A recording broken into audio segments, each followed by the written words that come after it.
Hare Krishna. Can you hear my voice? Am I audible?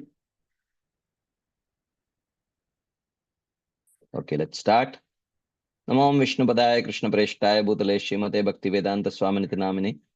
Namaste Saraswati Deve Gauravani Pracharine Nirvishesha Shunyavadi Paschatya Deshatarine. Jai Shri Krishna Chaitanya Prabhu Nityananda Shri Advaita Gadadhara Shivasadi Gaura Bhakta Vrinda. Hare Krishna Krishna Krishna Hare Hare. Hare Rama Rama Rama Hare Hare. Hare Krishna. So thank you all very much for joining today's session. We have been discussing from the ninth chapter of the fifth canto of Srimad Bhagavatam. The chapter is titled as Jadabharata is protected by Kali. So here we saw that when that deer, Bharat Maharaj as the deer, he left his body, then he again took birth as the son of one of the twins, the of a Brahmana. That Brahmana had two wives. The elder wife had 9 sons, and the younger wife gave birth to twins. One was a male, another was a female. The male was Jadabharata. Okay.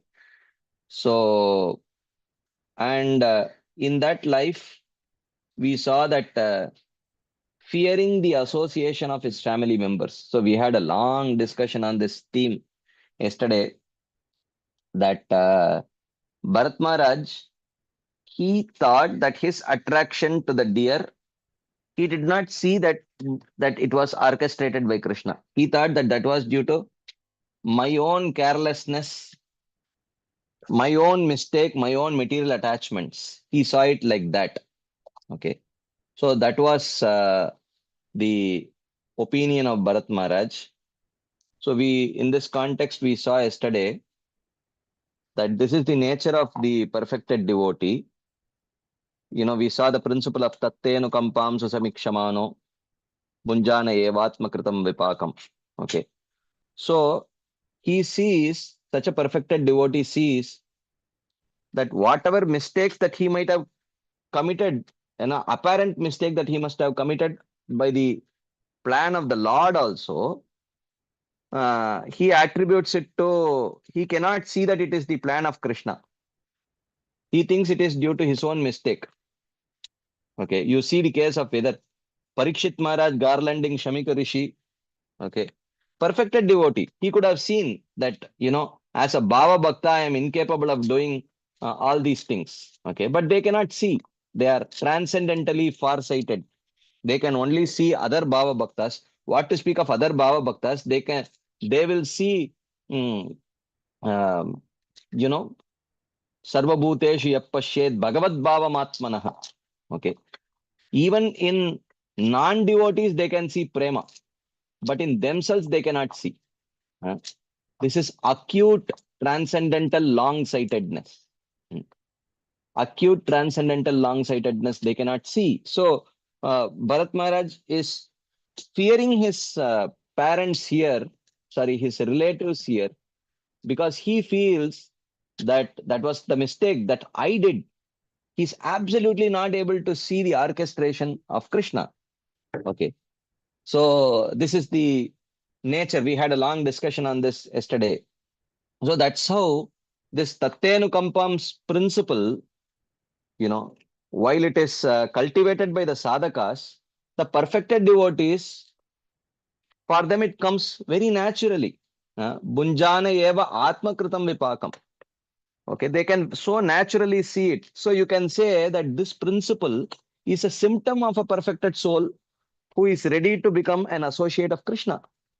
Uh, So this is the symptom. Bunjana eva atmakritam vipakam. But at the same time, Hridvag Vapurbir Vidadan Namaste.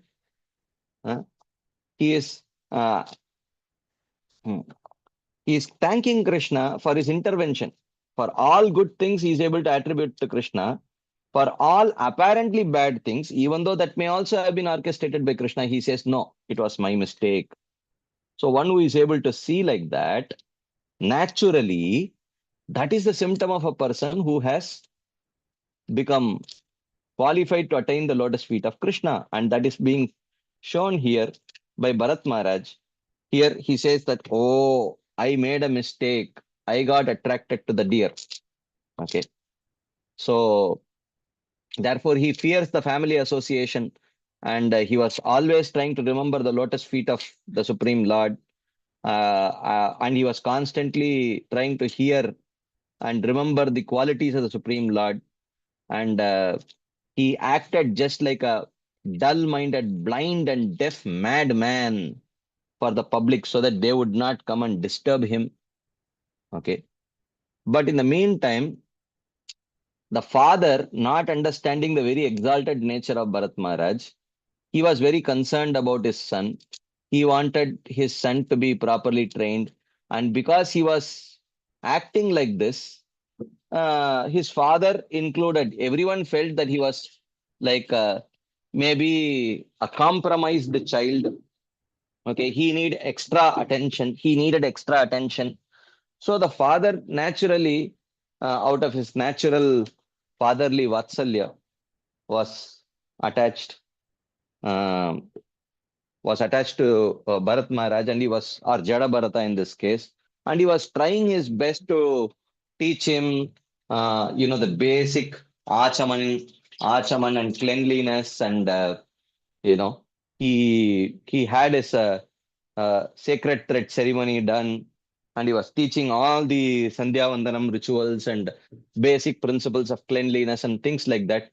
But purposefully, Jada Bharat would do it up in an opposite way. After you go to pass stool, you'll have to wash yourself and do achaman. But he would do exactly the opposite way. Hmm. He would first do achaman and then do that. And he was purposefully doing it. Whereas other people are thinking that he is just a dumb person. Uh, so he would do it so that uh, people don't disturb him. Okay. So, and so being very attached to his son and thinking that the son should be taught by the father. So the father thought, okay, it is my duty as a father to teach my son. So thinking in this way, he was teaching, even though whatever he was teaching was not properly being followed by Jada, but he did not give up. He had lot of determination because of his attachment to his son. Okay. So, and but he tried and tried and tried, but eventually his time to leave came with an unsatisfied heart. He gave up his body, and after he left, the mother of Jada Bharata, who was the younger wife of that father, she handed over the two children to the elder wife, and she left her body along with the husband and went to the same abode as the husband. In the meantime, after the death of their father, the nine brothers, not really understanding the position of Bharat Maharaj. Why? Because they were knowledgeable only in the non-essential parts of the Vedas. The real bhakti part of the Vedas, they were not very cognizant. Therefore, they could not really understand the position of Bharat Maharaj. Hmm. They could not really understand the position of Bharat Maharaj. Okay. So what they did, hmm, they did not take proper care of him. They made him work in the fields. They said, he is anyways a liability. You know, nine sons means nine sons are working. Okay. So the working sons can make some money and support the family. But he is one person who is just not doing anything. So, I mean, whatever best, let's make the best use of the bad bargain. Let's see whatever we can get him to do, some maybe very physical work which does not involve much of intelligence. Let's get him to do such work so that we can, like that they thought. So they stopped teaching him all this Brahminical things because he was anyways not learning. They thought, okay, this is not needed. So, and he would act completely like a dumb person, just like Rishabhadev did, like a dull, deaf, and dumb person. When people would address him like that, he would reply also like that only. And when engaged in work, he worked with others. He worked as others decide. Desired, whatever they asked him to do, he would do. He would either work as a slave or he would get wages, which means slave means they would get the food, but no wages. Whereas wages means he would work as an employee. He would eat stale food or excellent food, whatever came of its own accord. He would eat little if he got little, a lot if he got a lot. Sometimes he would beg, sometimes whatever would come of its own accord, he would eat. But he would not do it for the satisfaction of his senses. He had realization of Krishna with visible, pure, natural bliss and had destroyed all his karmas in his previous birth. Strong as a bull, he did not cover his broad, strong limbs in the cold heat, wind, or rain. Like a jewel, his effulgence from realization was covered by dust from not bathing or applying oil, and from sleeping on the earth.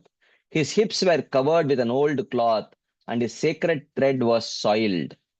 He wandered about and was called a fallen Brahmana by ignorant people.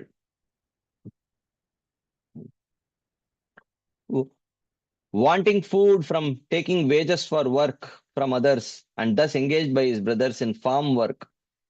So they engaged him in farm work, but he did not recognize whether the soil was level or whether it was uneven, or if it was uneven, how to level the soil. He did not really understand, or he did not want to understand, or he did not want to show that he understood. And he would eat sometimes oil cakes, chaff, wormy beans, or sometimes the burnt rice which was sticking to the bottom of the pot. He would eat that as if it were nectar. Okay. This is where we ended our discussion yesterday. So today we will try to complete this chapter. We will try to complete this chapter and open up for some discussion or questions. I think Mother Gail had some unanswered questions yesterday. If she is available today, we can start with her questions, but doesn't look like she's there today. Maybe, yeah. Okay, let us start.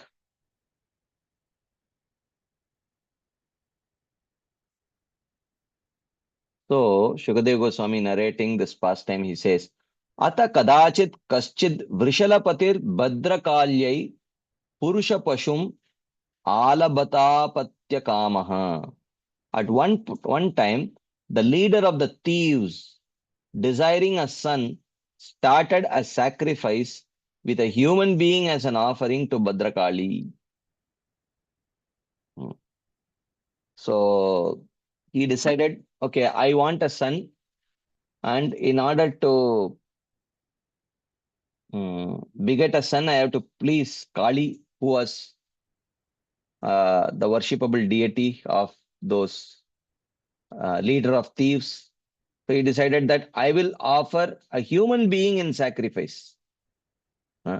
I will offer a human being in sacrifice so that Mother Badrakali would be pleased and um, offer me a son in return.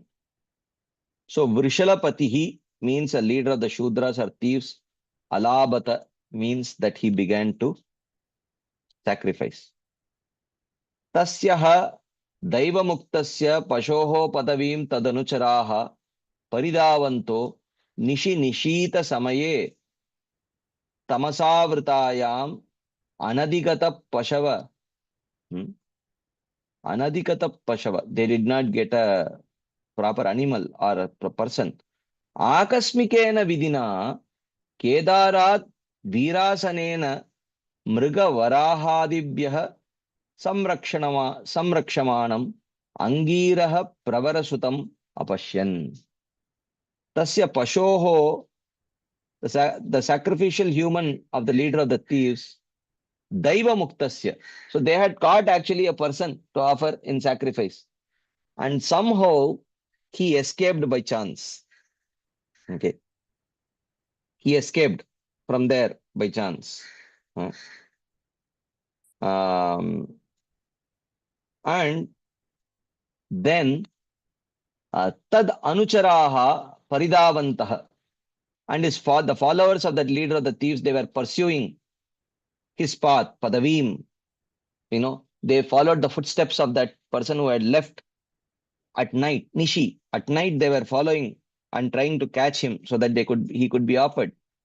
Anadikata Pashava, not catching that person, Nishita Samaye, in the midnight, Tamasa Avritayam, while being covered by darkness, Akasmikena Vidina Apashyan, they suddenly out of nowhere saw Angiraha Pravarasutam, the best son of Angira Brahmana, Kedaran Samrakshamanam, who was protecting the fields, Mrigavarahadibhyaha, from wild boars and deer. His brothers had, engaged him to protect the fields from being attacked by wild boars and deer. So he was sitting there and he was trying to protect the field. Okay. Veerasanena, while he was sitting on a raised platform, he was protecting. So they were searching for that original person who was to be offered in sacrifice. Okay, in the sacrifice. But he ran away. So when they were trying to follow him, they saw Jadabharata who was sitting and protecting the fields.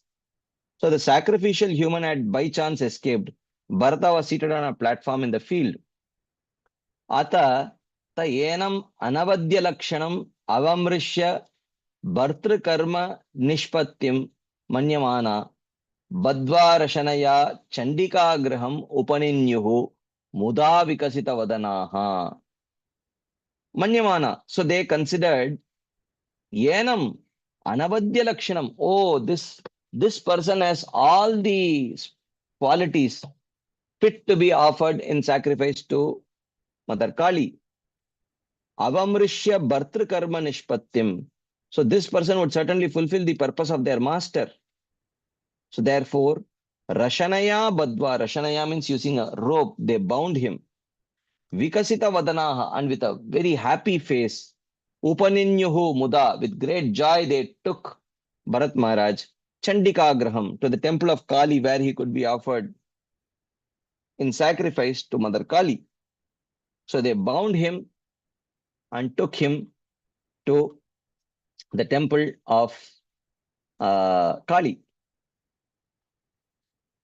Ata Panayastam Swa Vidina Abhishitya Ahatena Vasa Vasasa Achadya Bhushana Alepa Srak Tilakadibihi Upaskritam Bhuktvanantam Dhupadipa Malya Laja Kisalayankura Pala Upahara Upetaya Vaishasa Samstaya Mahata Gita Stuti Mridanga Panava Goshena Cha Purusha Pashum Bhadrakalyaha Purata Upaveshayamasuhu. The priests bathed Bharata according to the rules, dressed him in new cloth, decorated him with ornaments, sandalwood, garlands, and tilak, and then fed him. They had him sit in front of Bhadrakali, along with paraphernalia for animal sacrifice, including incense, lamps, garlands, popped rice, shoots, and fruits, to the sound of singing and beating of drums. So he was already the situation is all set for offering him in sacrifice to Bhadrakali.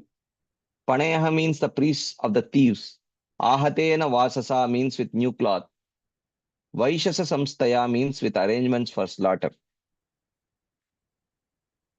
Ata Vrishala Raja Panihi Purusha Pashoho Asrig Asavena Devim Bhadrakalim Yakshamanas Tad Abhimantritam Asim Ati Karala Nishitam. upadade. Vrishala Raja Panihi, the chief priest of the leader of the thieves, Devim Bhadrakalim Yakshamanaha, desiring to please Bhadrakali, Purusha Pashoho Asurga Asavena. Asrag is blood, Asava is, beverage. Purusha Pashoho. So the priest, the chief priest of that head of the thieves, he had a desire to offer the blood of a human being in offering to Bhadrakali. So what did he do? Ati Karala Nishitam, very, very sharp and fearful, Asim, sword, Upadade. He took a very, very sharp and fearful sword and Tat Abhimantritam, he consecrated to Kali. So which means he was chanting some mantras and offered the sword to Kali so that it can be used to kill Jadabharata.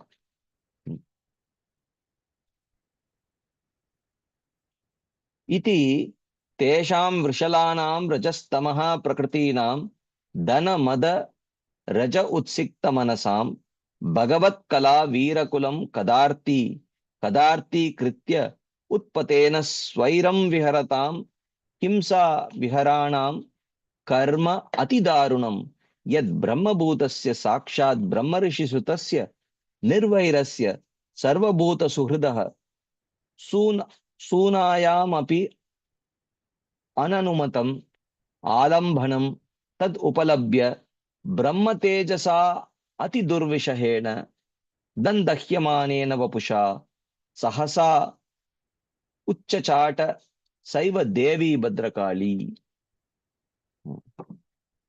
As the low class men,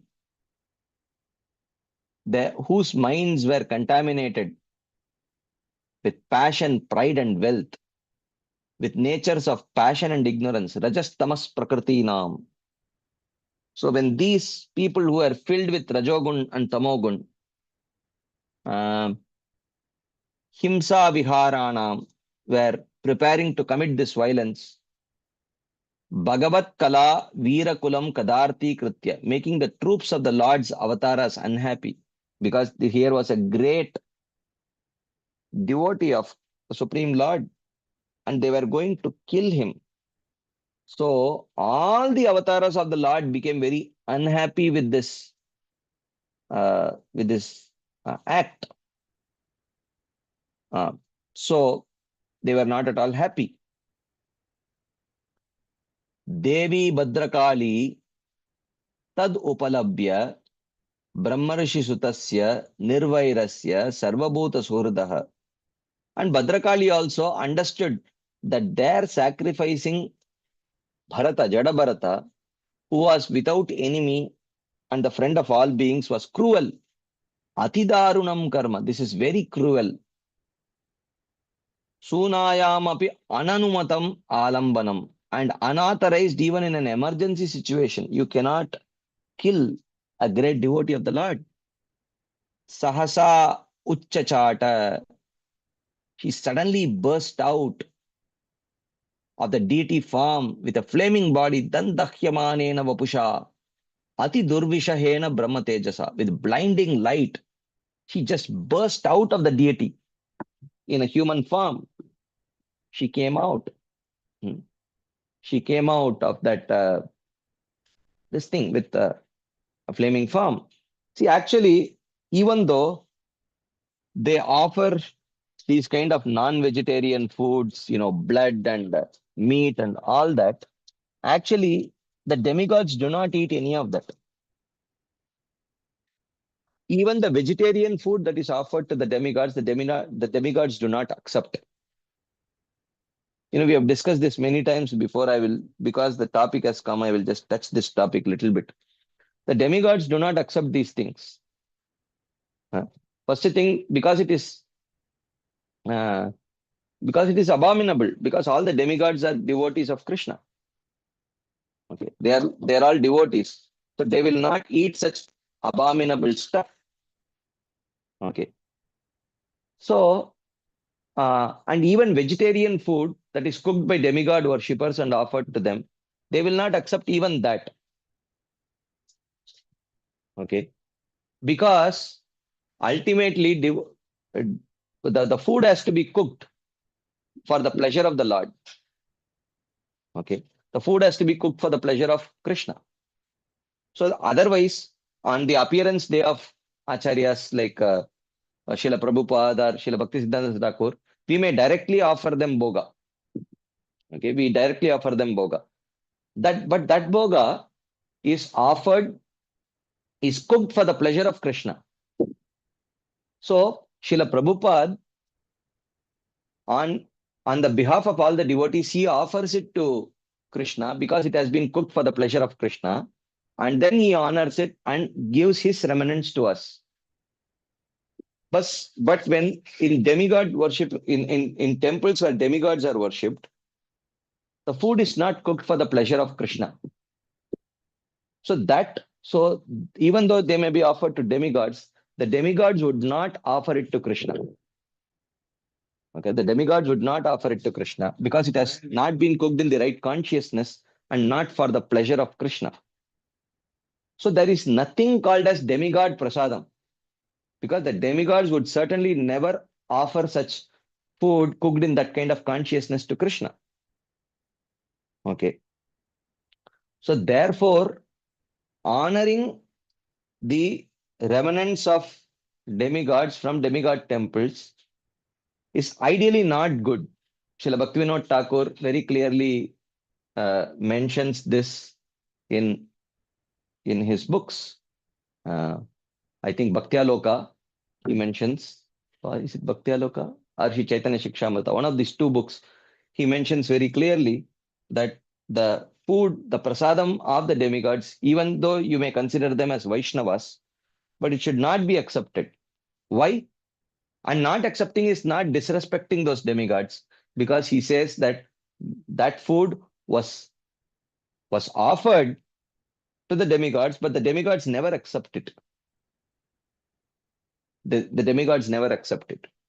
So eating prasadam from demigod temples is not recommended. It's not recommended for Vaishnavas. Sometimes, very, very rarely, if you are put in a very embarrassing situation where refusing it would actually be seen as, uh, you know, it might hurt many people's sentiments. So when that kind of situation is there, then we may take little bit, mentally offer apologies to Krishna and honor little bit just to please them. But otherwise, it is not recommended. Okay. So otherwise, it is not recommended because of the consciousness of the worshippers. Because of the consciousness of the worshippers. Okay. So this is very important. So Veerakulam means a group of devotees acting as an army. Kadarti Kritya means making unhappy. Understanding the actions being undertaken, Kali broke the form and emerged, or the deity Kali broke by the effulgence of Bharata. This is another understanding. The word Eva indicates that Bharata was not cut by the sword. So before killing of Jada Bharata, this all happened. Violence is permitted to protect oneself during the times of danger. However, killing Bharata was not permitted. So even as a emergency act, killing such a great devotee was not at all permitted. Brisham Amarsha Roshavesha Rabasa Vilasita Brukuti Vitapa Kutila Damshtra Aruna Ikshana Atopa Ati Bhayanaka Vadana Hantu Kamavedam Mahattahasam Ati Samrambena Vimunchati Tata Utpatya Papiyasam Dushtanam Tenaiva Asina Vivriknashirshnam Galat Sravantam Asrgasavam Atyushnam Sahaganena Nipiya Atipana Mada Vikvala Uchaistaram Swaparshadaihi Sahajagau Nanartha cha Vijahara cha Shiraha Kanduka Leelaya. She had a fearsome visage, burning with red eyes, crooked teeth, and frowning brows, which expanded by the force of her anger and intolerance to the offense to Bharata. In great anger, she released a loud laugh, indicating her desire to destroy the whole universe. Along with her followers, she began to drink the warm blood as liquor as it flowed from the necks of the sinful thieves, whose heads she severed with the same sword. Overwhelmed by intoxication, she began to sing loudly and dance with her followers and toss the heads of the thieves around in play. Vijahara cha shiraha kanduka leelaya. She became angry, unable to tolerate the offense to Bharat. She had a face fearful with the energy of her red eyes, crooked teeth, the branches of her frowning eyebrows, which expanded by the force of her absorption in anger and intolerance at the offense to Bharata. Hantu Kama Vedam means she desired to destroy the universe because of the offense to Bharata, one entity residing in that universe. So she was so angry that she was ready or willing to destroy the whole universe because one great devotee was disturbed by these people. So, evam eva kalu mahad abicharati kramah kartsanyena atmane falati. Committing offense with violence to the devotee brings such a result to the offender. Okay. Nava etad Vishnudatta mahad adbhutam yad asambramah स्वशिरश्चेदन आपतिते अपि विमुक्त देहाद्यात्म भाव सुदृढ़ हृदय ग्रंथीनां सर्वसत्व सुहृद आत्मनां निर्वैराणां साक्षात् भगवता अनिमिष अरिवर आयुधेन अप्रमत्तेन तैस्तैर्भावैः परिरक्ष्यमाणानां तत्पादमूलम् अकुतश्चिद्भयम् उपसृतानां Bhagavat परमहंसानां. O Parikshit, for the highest devotees who have severed the tight knot of identity with the body, which is Bharat Maharaj, who are friends of all beings, who have no enemy, who are protected by the attentive Lord, apramatena sakshat bhagavata parirakshamananam. The Lord is always very, very attentive to protect such devotees. Animisha Arivara Ayudena. With his attentive chakra, he is always ready to protect the devotees. Not only their lives, but also their moods. Taistair Bhavaihi. Upasritanam, and those who have taken shelter. Tat Padamulam Akutaschid Bayam. The fear, the lotus feet of the Lord, which is fearless, which removes all fear. Na etad mahadadbhutam.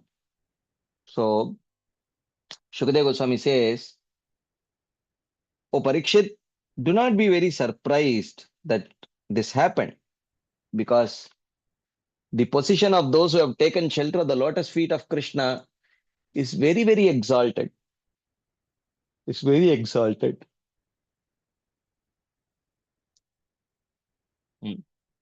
Yad asambramaha, that one can be undisturbed. Swashiras chedana apatite api. Don't be surprised that Bharat Maharaj did not even try to protect himself. He did not even try to protect himself. Okay. Because this is the position of those who have completely surrendered to the Supreme Personality of Godhead. This is the nature. So you should not be surprised by the response, not just Kali bursting out, okay, but by the response of Bharat Maharaj. That how is it that he did not even try to protect himself? He did not even try to protect himself, uh, like that. Is it not impossible that Bharata would not be disturbed by his death and not show anger to his killers? O Parikshit, it is not surprising that there is no disturbance when one's head is about to be cut off. For persons who are free from the tight knot in the heart composed of identity with the body, who are friends with all beings, even their killer, and who are protected by the attentive Lord, holding in his hand the attentive chakra with his various moods of affection for his devotees, protecting the righteous and punishing the sinful. So one should not be surprised by this. Thus ends the commentary on the 9th chapter of the 5th canto of the Bhagavatam for the pleasure of the devotees in accordance with the previous acharyas. Okay, so we have covered the chapter quickly. So we have a lot of time for discussion and questions. So we can start taking questions. So there were some unanswered questions. We could not take some questions yesterday.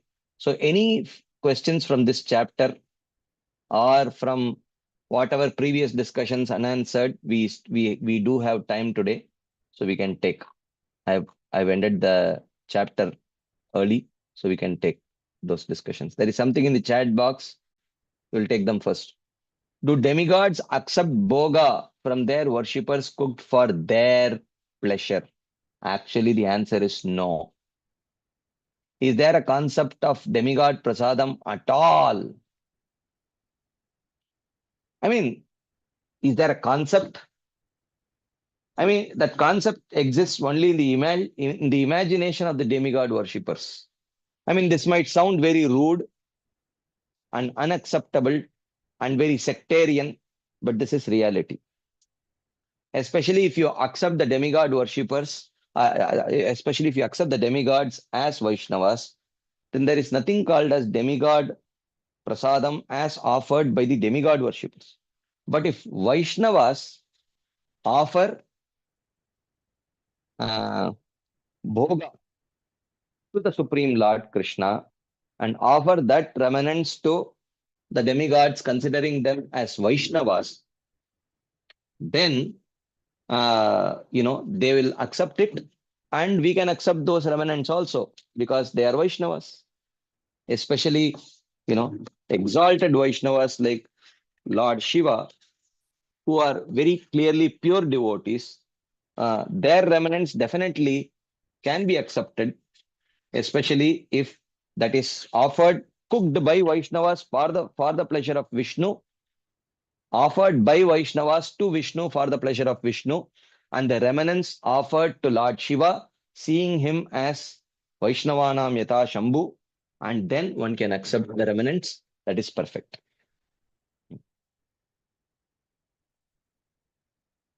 Yeah, does it mean that as long as we don't offend Vaishnavas, is there a hope that we can be forgiven by the Lord from other types of offenses? Yeah, generally, yes. Okay. Yes. We did not take Mother Gail's question yesterday. So I will start with that question and then we will move on to the other questions. Yes, Mother Gail. Hi, Krishna Prabhu. Yes. Yeah, a couple things. One was, yesterday we were talking about this word farsighted, and Long-sighted. yeah, so that's the point. So farsighted actually has two meanings, you Mm-hmm. know. One is long-sighted, Oh, is it? long-sighted and farsighted. Yeah, they're synonymous. But Mm-hmm. farsighted, in addition to that, has the other meaning that you were thinking about, which is having foresight, you know. Mm-hmm. Mm-hmm. Mm-hmm. So both both meanings are there for that word. Just wanted to Okay, make I that never knew that. comment. I always knew far-sighted to mean, you know, having a, you know, Foresight, yeah, foresight, having, foresight. Yeah. yeah, right. But especially in America, right? Uh-huh. We don't usually say that word long-sighted isn't here. You know, Mm-hmm. for people who can only see things clearly if they're far away, Mm-hmm. we say farsighted for that. We Okay. don't have this term long-sighted, you know. Yeah, I'm not surprised. I'm not surprised. But I thought because this word far-sighted has a very different meaning also, I did not want to Yeah, confuse by using that. yeah. It has both. That same Okay. word has both meanings. And Uh-huh. then the other thing, and I, it's not my speculation. I also looked it up. I mean, I knew it, but I just confirmed by looking it up also. Mhm. Um, Another question is not another, but um, at one point yesterday you said something about there being two. This word parabdha karma. Mhm. It this meaning it has a contextual meaning. It seems something you Yeah. said made me feel like yeah. So can you like it could mean two things depending upon who it's being applied to, right? Mhm. So I wonder if you could clarify this for me. Yeah, I'll have to try to recollect the discussion yesterday. Oh, So I did mention that um, what was the discussion? We did discuss some multiple meanings of the word prarabdha karma. I think it was based on a question where it was mentioned that for the Aikantika Bhaktas, yeah, for the Ekantika yeah. Bhaktas, it was Uh-huh. mentioned that there Uh-huh. is Yeah, no it was in that prarabdha karma, context. right? So, so the question was that are sadhakas also free from prarabdha karma? Because he says that Aikantika Bhaktas are freed from prarabdha karma. That was the question. So we discussed that the word Ekantika Bhakta has multiple meanings. The word prarabdha karma has multiple meanings. So, depending on if you take Ekantika Bhakta to mean a person who has reached Nishta, sometimes the word Ekantika Bhakta is used to indicate a person who has reached Nishta. Okay. So Yeah. in that case, Prarabdha Karma would mean the anarthas which are born from your, the anarthas which you have accumulated due to your past sinful life or pious life, etc., which is actually destroyed at the stage of Nishta. So if you take Prarabdha Karma to mean the, um, the impressions, the karmic impressions of your past life, either pious or sinful, then that is destroyed at at the stage of Nishta. So if you take Ekantiki Bhakti to mean Nishta, then it is destroyed. Okay. Or Okay, if you take, wait. A Kantiki Bhakta would refer to somebody at the stage of Nishta. it can. It can. So, Yeah. but Eka means one. Like Mhm. it's your only objective is pure devotion, basically, no? The Ekant. Ekantiki means it can also mean steady. Hmm? It can also mean steady, as in, Shruti Smriti Puranadi Pancharatra Vidim Vina Aikantiki Harer Bhaktir Utpata Eva Kalpate. So there, if you see in that particular verse, the word Aikantiki Bhakti is used to indicate steady devotional service. Uh, It is used to indicate steady devotional service. So which means Nishta, okay, minimum.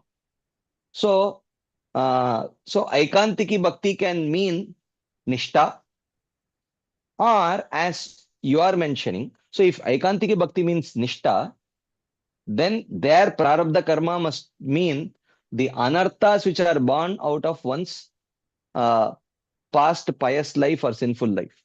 Okay. So which is actually described in Madhurya Kadambini. We saw it is described that the Sukrutotta anarthas and the Dushkrutotta anarthas, which means anarthas which are born due to past pious life or sinful life, are actually completely destroyed at the stage of Nishta. So But if wait, you take, now I'm confused again because aren't we talking about those having pure devotional faith? no, In I'm which coming there, case, Mataji. This is just one one meaning of, we have taken one meaning of Prarabdha Karma, one meaning of Aikantiki Bhakti. If you take one meaning of Aikantiki Bhakti to mean Nishta, then there Prarabdha Karma should refer to the sinful impressions which one has accumulated from past sinful life or pious life. Okay. Oh, vasanas, we say. Karma Vasanas. vasanas. Karma vasanas. If you take Aikantiki Bhakti to mean Prema Bhakti, okay. If you take Aikantiki Bhakti to mean Prema Bhakti, where Aikantiki there would mean complete Samadhi in Krishna. Okay. If you take that to be, if you take that to mean complete Samadhi in Krishna, then again, in that case, Prarabdha Karma should refer to all kinds of vasanas to a complete degree of destruction. Okay. Even the aparadotta anarthas, the anarthas which are born out of aparadas, or offenses. Okay. Even that is completely destroyed at the stage of prema. So if you take Aikantiki Bhakti to mean Prema Bhakti, then there also you can say that then there the word Prarabdha Karma should refer to all types of karma vasanas, including the karma vasanas which are born out of commission of offenses. Okay. So we saw two meanings of Aikantiki Bhakti. Okay. Now the third meaning of Aikantiki Bhakti is, if you take Aikantiki Bhakti to mean Anyabhilashita Shunyam Jnana Karma Dhyanavrutam Anukulyena Krishnanushilanam, Shuddha Bhakti. Okay. So pure devotional service, whether it may be in Sadhana Bhakti or Bhava Bhakti or Prema Bhakti. Okay. So if you take that to mean Shuddha Bhakti, then there Prarabdha Karma should refer to the karmic reaction. It should refer to the karmic reaction. So even from the very beginning of sadhana bhakti, once prarabdha karma is taken away, so there it should refer to karmic reactions. So the word Aikantiki Bhakti can have three different meanings. And if you take three different meanings of Aikantiki Bhakti, then according to that, you can take three different meanings for the word prarabdha karma according to the context. That's what we were discussing yesterday. And so in the first two meanings, where one Aikantiki means Nishta and Aikantiki means Bhava or Prema. But if you're contrasting those two with Anyabhilashita Shunyam, right? Which is pure devotional service, then the contrast would imply that the first two are mixed devotion. No. Bhava and Prema, see, here I am speaking to a person who understands the terminologies in Bhakti. Okay. So by default, you know that Bhava and Prema is not possible in mixed devotional service. Right. When I say Bhava and Prema, it automatically is understood that it is pure devotional service. Automatically. Yeah. But then if you're contrasting that icon, I am not, there is no contrast here. I am not contrasting it like that. Okay. So I am speaking this, if I am speaking the same thing to a layman, then I will have to more clearly explain what is Bhava, what is Prema. Bhava and Prema is also Anyabhilashita Shunyam, like that I have to explain. But here I am talking to Mother Gail, so who has been attending for last many years. So you know these things. So but it's only because the reason of course, Bhava and Prema, you can only have pure devotion, but it's because it sounded like you were contrasting that Aikantiki Bhakti, which is obviously pure devotion, with the Aikantiki where we're talking there is no contrast here. Okay. Yeah, but I should have started the other way around. Okay, let me start it the other way around. Okay, because I followed a wrong chronology. It is creating, some Some doubts. conflict. First, I should have told, if I let's take aikantiki to mean in general pure devotional service. Okay. Uh-huh. In general Mm-hmm. pure devotional service. If you take pure devotional service in general, which includes sadhana bhakti, bhava bhakti, and prema bhakti. So if you take Uh-huh. aikantiki bhakti to mean pure devotional service, then Uh-huh. prarabdha karma should refer to the karmic reactions. Now, if you take aikantiki bhakti to mean not just pure devotional service, but pure devotional service which is very steady, which means from Nishta onwards, then Prarabdha Karma should refer not just to karmic reactions, but it also refers to the anarthas which are born out of one's past um, pious life or impious life. And the third, if you take Aikantiki Bhakti to not just mean pure devotional service, to not just mean Nishta stage of pure devotional service, but if you take Aikantiki Harer Bhakti to mean pure Bhakti at the stage of Prema, then it should refer to all kinds of material vasanas, not just born out of past sinful life um, or pious life, but it should also refer to vasanas which are born out of past commission of offenses. So that is how it should take. So because I flipped the chronology, or maybe I kind of did not, mention it in the right chronological order, therefore it creates like, I'm contrasting. I'm not contrasting. So first I should have presented the superset, and then I should have presented the subsets. But because I presented the subsets before and the superset later, it looked like I am just, you know, presenting three Mm-hmm. independent sets. It sounded like that, but it's not like that. So anyway, the point is that depending upon which class of people we're talking about, prarabdha karma, the prarabdha karma that gets destroyed, Mhm. that changes. Yeah.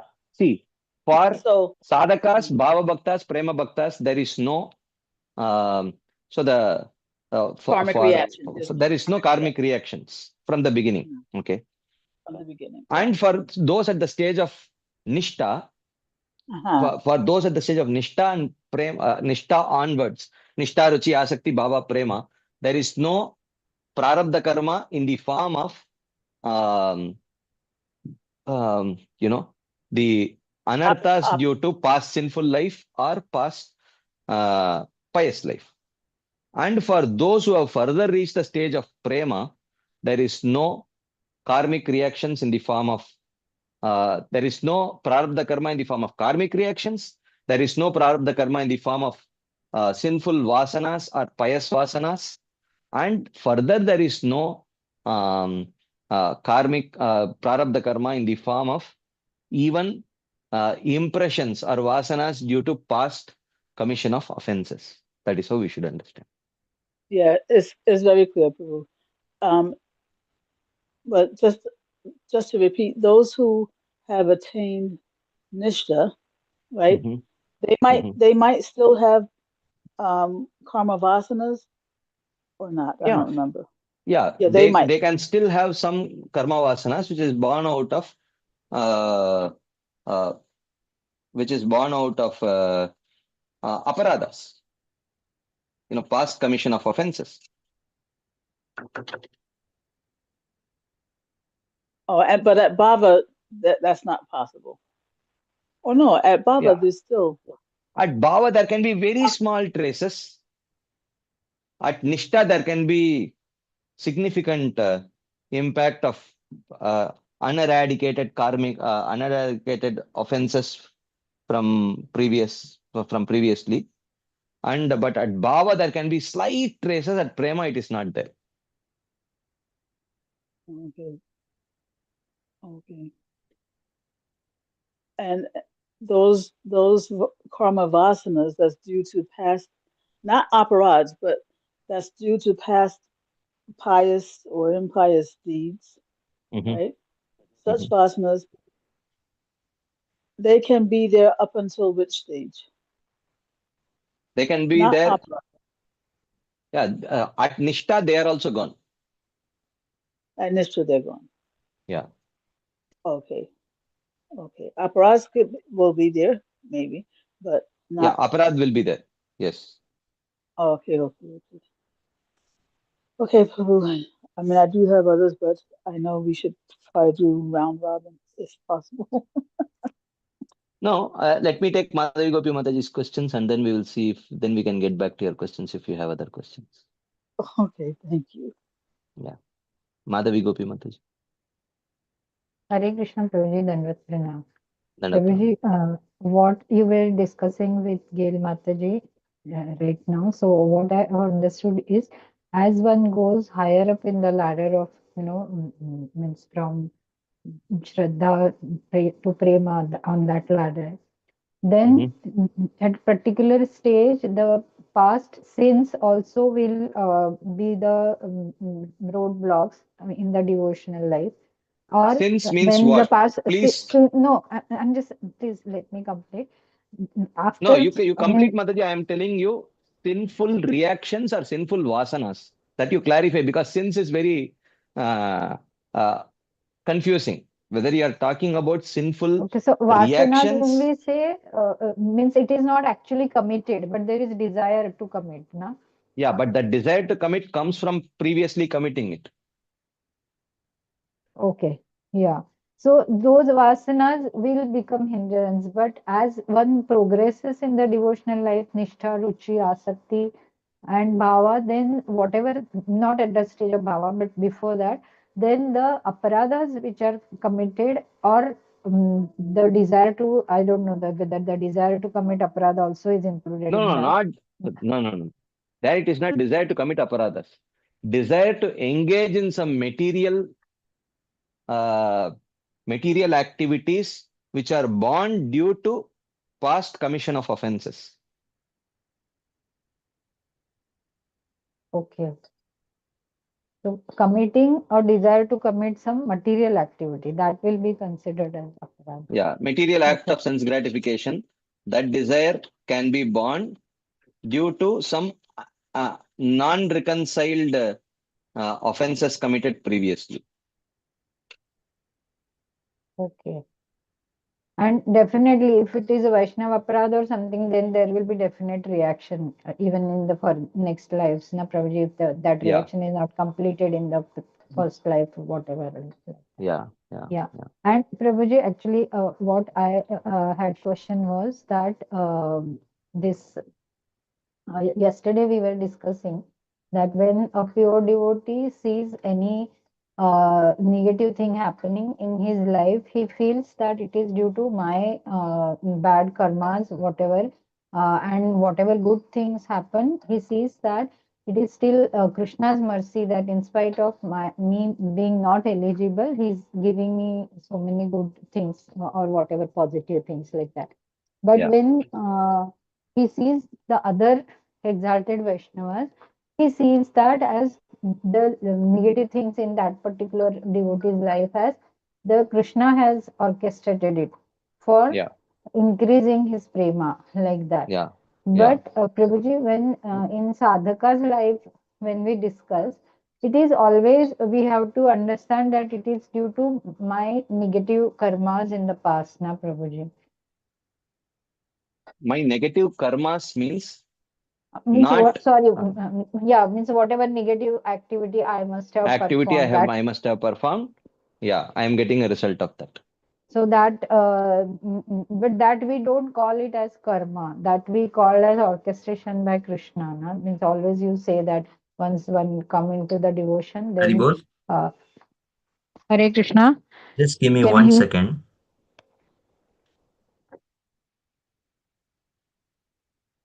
Just give me 1 second. It is just getting fixed. Yes, Praveen. Yes.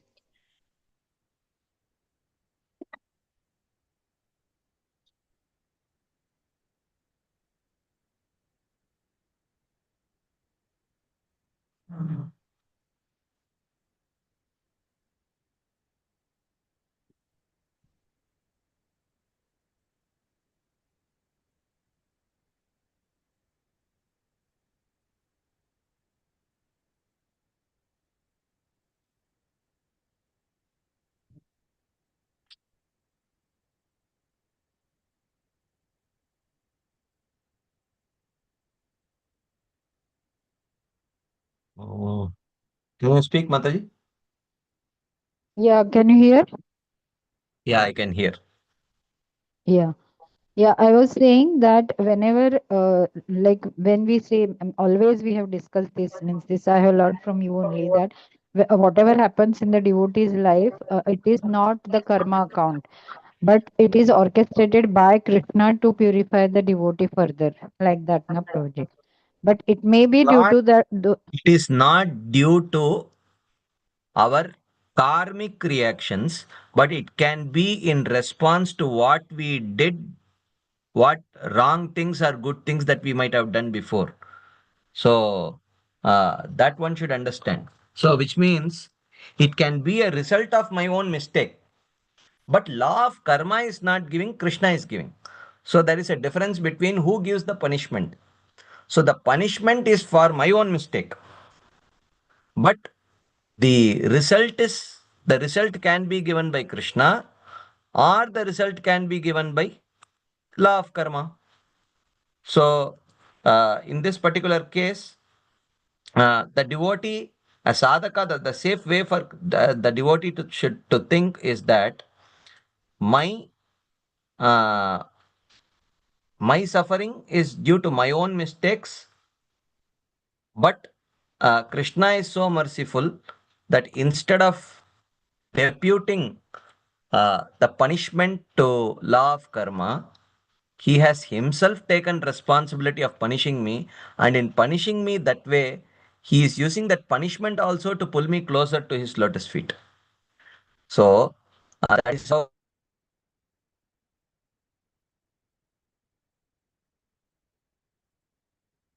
Hare Krishna, your voice is gone.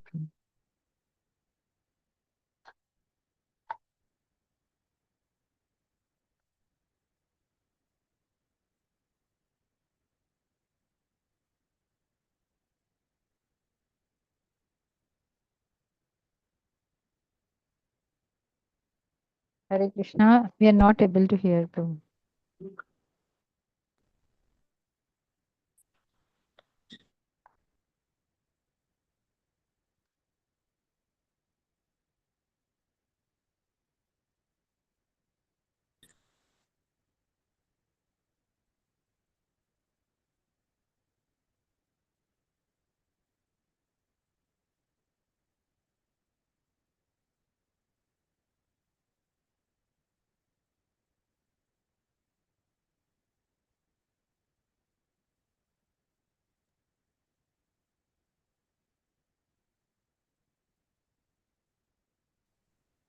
Hare Krishna.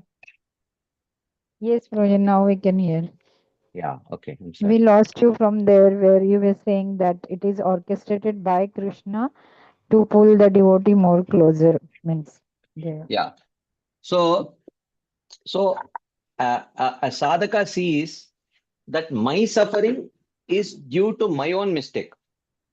But Krishna is merciful that instead of allowing law of karma to punish me, uh, he has himself taken responsibility of punishing me. And in giving that punishment, he has uh, he has utilized that punishment also to pull me closer to his lotus feet. So therefore, a sadhaka should ideally not think that my suffering has nothing to do with my misusing my free will.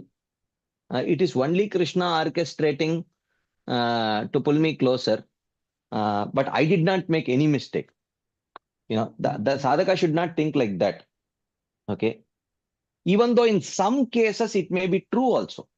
In some cases it may be true that the punishment is coming, not punishment, that the seemingly materially unfavorable situation is completely orchestrated by Krishna, and it has nothing to do with the sadhaka misusing his free will at all. It can be possible. Especially when the devotee is very exalted. It can be possible. Ah, that's what I was saying, that it will be in the exalted view. Or even in sadhakas who are not so exalted also, sometimes Krishna may orchestrate something where the devotee does not deserve to be punished or dealt with in that particular way, in that particular situation. But the sadhaka should cultivate to see that I am being punished for my own mistakes. And the Siddha naturally thinks like that. Okay. So the Siddha naturally thinks like that. Because unless we think, take the ownership of whatever is happening, there will not be any humility and means asking for forgiveness. Because Yeah. we will be in the mood that we have not done anything like that. So Yeah. yeah, Yeah. that is not the right thing. And one last small thing, Prabhuji, like many years back, actually, I had asked His Holiness Kritu Maharaj regarding, Kali accepting the such non-veg bhogas and things like that. So he had explained that it is the service given by the Krishna to her, that those in the tamasic mode who cannot live without it, at least if they will offer to somebody and eat, they will get some benefit. That is why she accepts it like that. Yeah. But she But does not accept and eat it. yeah, but here what I'm surprised is, Prabhuji, like this. What about this drinking blood, Prabhuji? Means why a devotee of that? She is also devotee of the Lord, and drinking blood is not considered as See that. a very Okay. bibhatsa thing. Like, Yeah. So that drinking blood should be considered to be like Bhima drinking the blood of Dushasana and other Kauravas. Okay. it's the That was expression in of extreme anger. it's an expression of extreme anger. It's not like, you should not say, oh, that blood goes inside her. Oh, that is how is she eating non-vegetarian food? We don't have to think like that. No, That is not just an expression. non-vegetarian, but yeah. It is just an expression of intense anger. That's all. Intense anger, dis disgust, and displeasure at the way Jada Bharat was treated. That's all. Okay, Prabhuji. Because in Bhima's case also, I always feel whenever I hear that pastime that how can a devotee of the Lord be go to such an extent of drinking somebody's blood like that? Means it's Vena. not about veg, non-veg, but still, it's a very horrific thing. Like In which devotee drank blood in Vena's episode? not Vena, Prabhuji, Bhima, I'm saying. Bhima. Okay. Bhima. Yeah. Yeah, That is just an expression of extreme anger. That's all. yeah. Okay, thank you so much. Hare Krishna. Right. Okay. Okay. If there are no further questions, Mother Gail said she had some. Okay, Pawan Gaurang Prabhu has some questions. Hare Krishna Prabhuji, Dandavat Pranam Prabhuji. Dandavat Prabhuji, my Prabhu. question regarding in today's discussion, the chief thief, when he is not able to find anyone, so he saw Jadabharat on the field, who is running away with all the other animals, those who are destroying the crop. So here I want to understand, Prabhu. Basically, their father is a Brahmana and the sons are also Brahmana, and you mentioned today also they are very much aware of the dharma shastra but not on the devotional perspective. So as a brahmana, his their duty is not to krishi vanijya, right, Prabhu? Like not to grow the fields, those things, but they Yeah. are engaging in that way. That is the Yeah. one question. And many times No, no, when no. I Let's read, take one question at a time. okay, okay, So first thing is we do not know the Dharma Shastras. Very generic things we know that Brahmana should not engage in. This is not Brahmana Dharma. First thing, whether okay, they even saw him as a Brahmana or a Brahma Bandhu. So Brahma Bandhus are on the level of Shudras. So okay, he could not do any Brahmana karma properly. Okay. And second okay, thing, under what circumstances, which activities Brahmanas can do, which activities he cannot do, and what are the activities of a Brahma Bandhu. Even a Brahma Bandhu should not do what activities. These are all details of Dharma Shastras which we have not studied. okay, So, with a very generic understanding of some Dharma Shastric knowledge from Bhagavad Gita, Krishi Goraksha Vanijam Vaishyakarma Subhavajam, Paricharyayatmakam Karma Shuddhasyapi Swabhavajam, like the very basic with understanding. It is like reading some general Ayurvedic principles in a magazine and trying to practice Ayurveda. We cannot do that. Okay. So Okay. from a very basic situation, we know, but there are something called as apat dharma. So, under emergency situations, what one can do. And then this is a more specific thing where the brothers are seeing Jada Bharat as probably a Brahma Bandhu who is not even a qualified Brahmana. And on top of that, there is a problem of perceiving Jada Bharat as mentally not not a well situated person. So Yes. these are like uh, additional things. So under such circumstances, what Dharma Shastras say, we do not know. Yes. Yes. Thank you. Second question is regarding we like in the demons also we see like Ravana, like Hiranyakashipu. We do call them as many times kings also. In the maybe this is a related one. So sometimes we call them as a demon. Sometimes we call them they are the kings. Basically, this also I don't know. As you mentioned that we don't know completely Dharma Shastras. How Yeah. we can see sometimes we address them as kings. Sometimes we address them as demons. How this really works, Prabhu? Like Demons means those who are not worshippers of Krishna are demons. Vishnu Bhakta Smritodaiva Asurastad Viparyaya. So Asura means one who is not worshipper of Vishnu. That is another definition of Asura.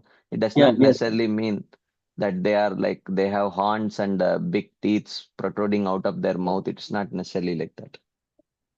Okay, now if we see like the example of Ravana, they may be looking very good and their mentality is means demonic mentality, right? But still we are considering them as a kings sometimes. That They is call only them, in a very generic sense. Uh, in the strictest sense, he is not a king because okay. one who is not worshipper of Vishnu he does not fall within the four varnas and ashramas. Okay. So So whoever, okay, okay. Now whoever is not following the Varnashrama principles will be considered as a demon. And whether he is as a king or any position also, still we consider him as a demon only. Is that yeah, yeah, in okay? one sense, yes, yes. Okay. Okay. Thank you. Rajendra Kumar Prabhu, Harish Nandinath Pranam Prabhu. Dandat Prabhu. Prabhu, regarding demigods are not pleased by the Narabali, Mhm. that's we discussed. But there is one incident comes in maybe in ninth canto Prabhuji where Harishchandra's son and Varuna keep on coming and asking that when you will offer your son to me. Mm. Is it just like some specific example, Prabhu, or in general they are not pleased? This is one question. And second thing is We like will when we will take one question at a time. okay. Uh, that we will have to see the context and the explanation of the acharyas there to understand how exactly to understand that. Okay, okay. And second, probably like when we offer something to demigods and part of the yajna sometimes, and Purnahuti will be offered to Vishnu at Yeah, last. yeah. So, will that be considered as prasadam or not? Second thing, like in third chapter also of Bhagavad Gita, like you have to cooperate with the Yeah, demigods. but that is with the understanding that they are subservient to Krishna. So Krishna. with that understanding, not independently. Okay. And in when we offer Havis or Dravya in Yajna, when the demigods will take their part, Prabhu, is when Yeah, provided they the sacrificer understands Bhoktaram Yajnatapasam Sarvaloka Maheshwaram Suhridam Sarvabhutanam Gyatva Mam Shantim Richati. So if he understands that the the the Bhokta of that yajna is actually Lord Vishnu or Lord Krishna, then the demigods are pleased and they come and accept. okay, okay. Thank you, Prabhu. Hare Krishna. Mother Gail,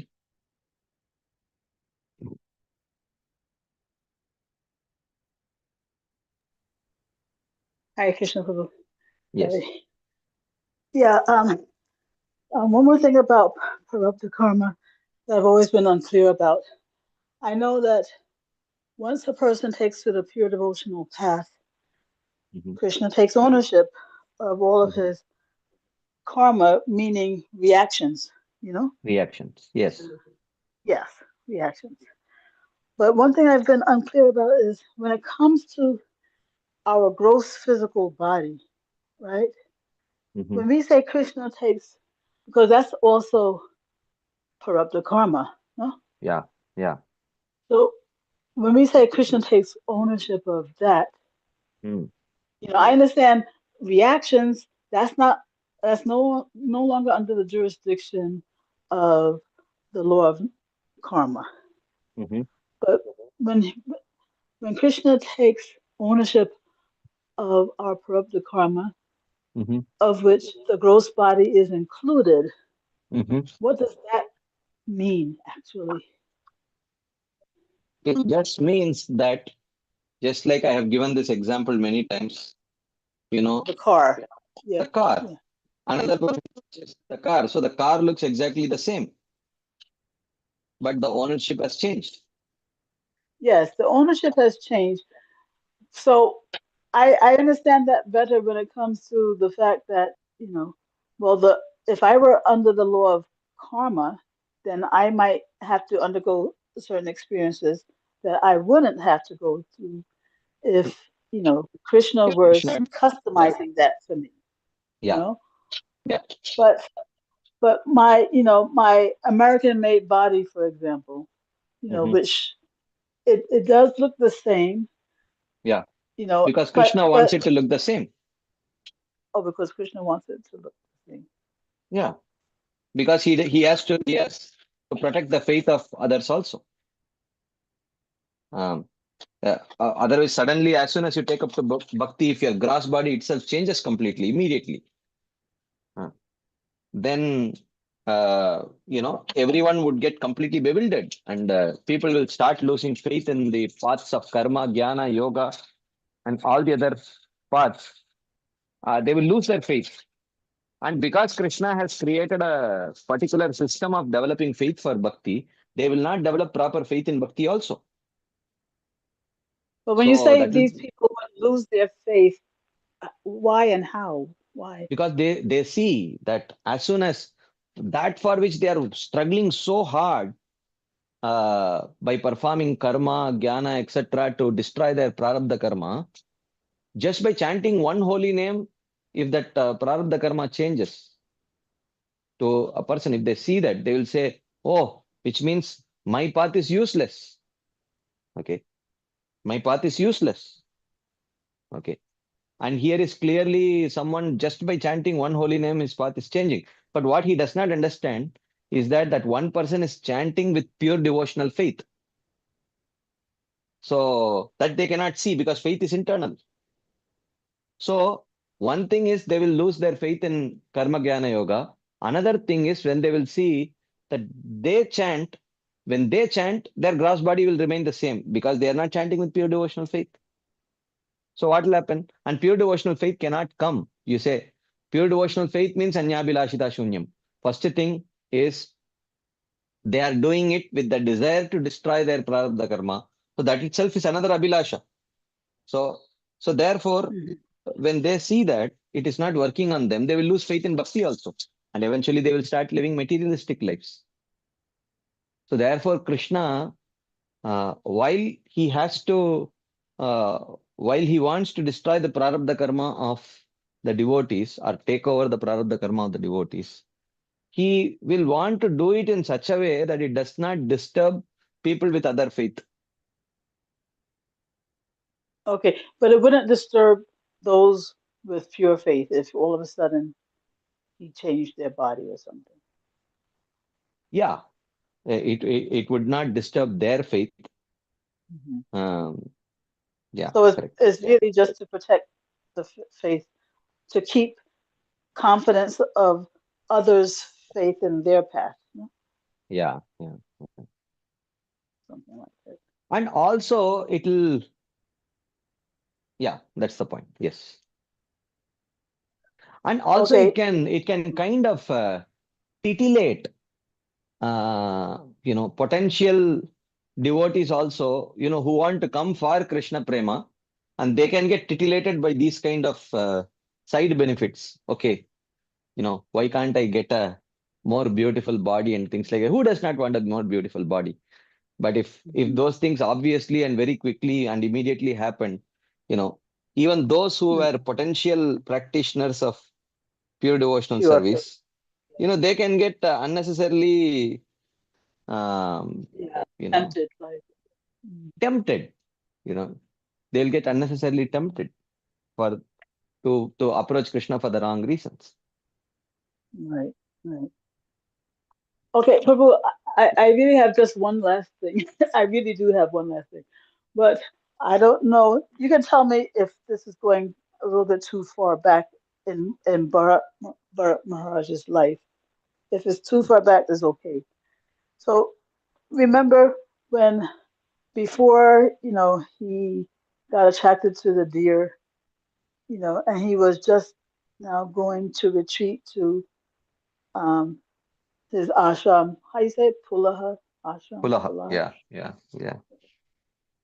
So, and at that time when he was retreating to that ashram, he didn't remember. You kept saying he didn't know if he had any karma left or not. Mm-hmm. So I never understood what that really meant. He didn't know if he had any karma left or not, but he just went anyway. It means he was not sure if he was a devotee or not, pure devotee or not. So, which means he still thought that maybe I have some, I'm still not a devotee, maybe some prarabdha karma is still left. Like that he was thinking out of his natural Vaishnava humility.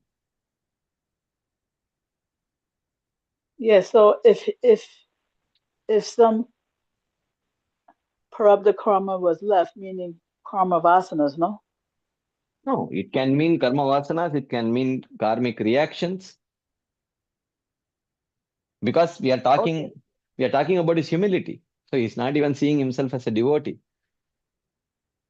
Okay. So if he's not even sure if he's like a pure devotee, right? Mm-hmm, mm-hmm. Then why would that um that not knowing, why would that determine whether he should retreat to Pulahashram or not? I don't think there is a causal relationship there. But it's mentioned in that connection, Yeah, yeah. He He didn't was even know if he going had there. any.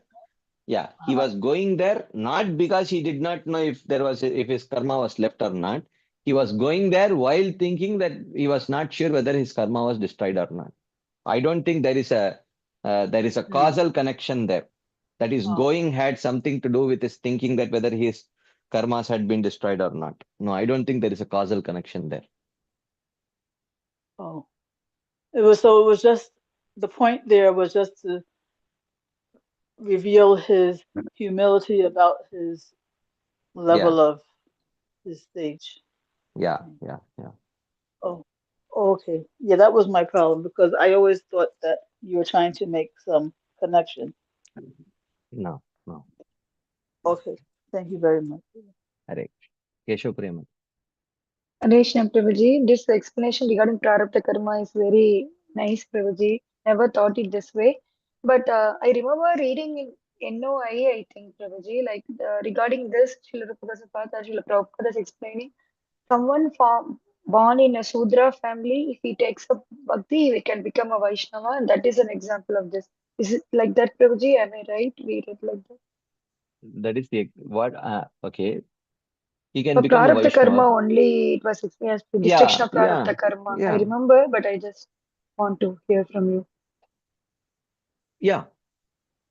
So it does not really matter. They Mm, become more qualified than by taking up to mm, bhakti, they become more qualified than a mm. Brahmana. Okay. So that way, if someone is born in a Shudra family, Mm, then by the regular process, they cannot progress so fast that uh, they can become qualified to perform Brahmanical activities or become qualified for, even internally as a Brahmana, it is not possible. But when one takes up to bhakti, then immediately they become qualified. Internally, at least. Maybe some external samskaras, because of lack of that, they may not be allowed to do certain Brahminical activities. But they become qualified internally in terms of qualities like that.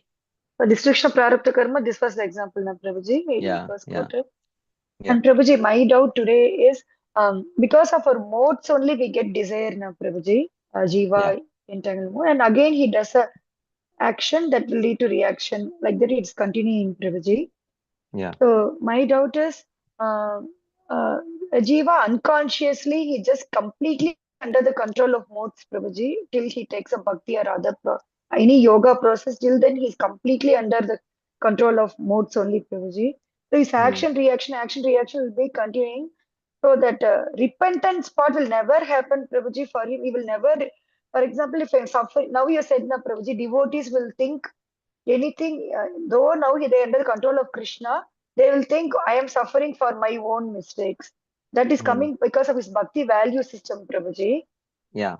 Otherwise, Prabhuji, Jiva will never ever know that his suffering is due to his past deeds, Prabhuji. Is it like that his life will go on?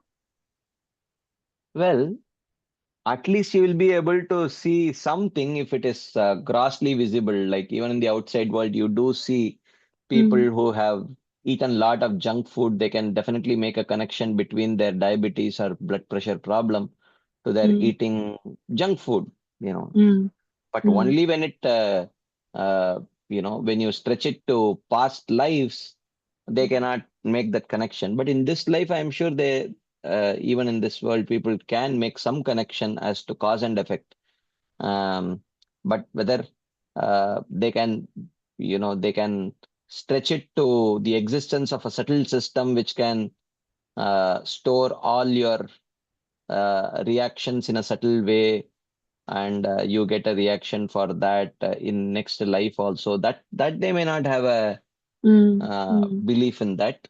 But within this life, I'm sure people can see, and they do see the cause and effect. Okay.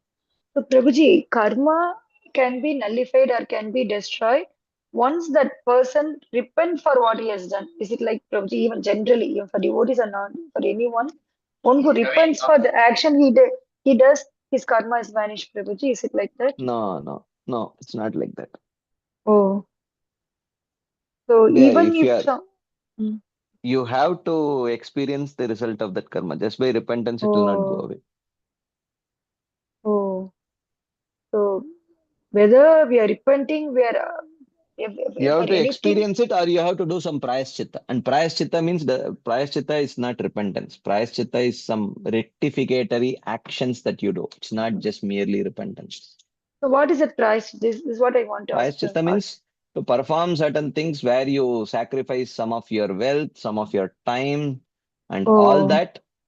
So it's just that you are paying in some other way. If someone, you took some loan and you are unable to repay the loan, then they will take over your house. So you may say that, oh, I escaped. I did not pay the money. You didn't pay the money, but they took your house. Okay. So prayaschitta is like that. Instead of the suffering which comes in the form of future suffering, you suffer by losing the money, the hard-earned money, in the form of your house and other such things. You will have to pay to perform those sacrifices, and all that takes lot of time, lot of money, and all that. Which that time you could have utilized in your sense gratification, but it takes all that time away. So which means you are anyway suffering. So it's just that you are choosing how to suffer. Instead of suffering in an unknown way, you are choosing how to suffer. That's all. So karma kandiya prashita works, Prabhuji. Yeah, it does. Works means what? It is like asking, if I can't pay the money, can I get away without paying the money? Yes. You have to pay in gold, or you have to pay in, your house. So does it But work? Yes, it does work. that suffering can be nullified by prashita through money or No, something. you can choose to suffer in a different way. That's all. Suffering cannot be Mm. nullified. You can Because choose to suffer in a different way. someone who is very rich, money is not a matter, but he is suffering because of his past deeds, and giving that money is not a suffering, na Prabhuji, for him. He Then will, how? but he has to have full faith, and he has to, but still, here to earn that money, he has spent. Okay, let us analyze this. Even though we are over time, but we will analyze this little bit. Did he become rich by chance? No, past deeds only, past By pious past deeds. deeds only, na? So Yes. you may see that he is anyways rich, but you are not seeing the cause of his becoming rich, which means he has performed lot of pious activities. That's why he has become rich. Okay. So the work has been done before. Then it means that the bad deeds can be nullified by good deeds. That equation will come now, Prabhuji. Because of his No, bad deeds, he is suffering. Because the good deeds is getting money, and he is using that no. money to come out of the bad deeds. So therefore, it is not that. Uh, so see, they are connected. It's not that they are not at all connected. Generally, It's we say not like that. that, Prabhuji. Here we No, say no. for We good say deeds you like have that. to. Yeah. That's what I am explaining. Mm. It means that it is not directly connected, but it is indirectly definitely connected. So Oh. if you have lots of pious karma, then by which you get lot of wealth, and you are literally throwing away all that pious karma in the river because you committed a sinful activity. Okay, that money you could have used for your own sense gratification, but you are just spending it Oh. away to this thing. So so in that way, it is connected. So if you don't have pious karma, in which you cannot spend that money, then you will have to suffer in terms of bodily trouble. But to earn that money also, you did, you know, use your body, and you stretched your body, and by that only you earned that money. That money will go away like that. Okay, So, we will have to pause here. okay. We will continue Thank this discussion tomorrow. Thank you all very much for your patient listening and your enthusiastic participation. Srila Prabhupada ki jai, Srila Vishwanath Chakravarti Thakur Pad ki jai, Srimad Bhagavatam ki jai. Hare Krishna. Thank you very much.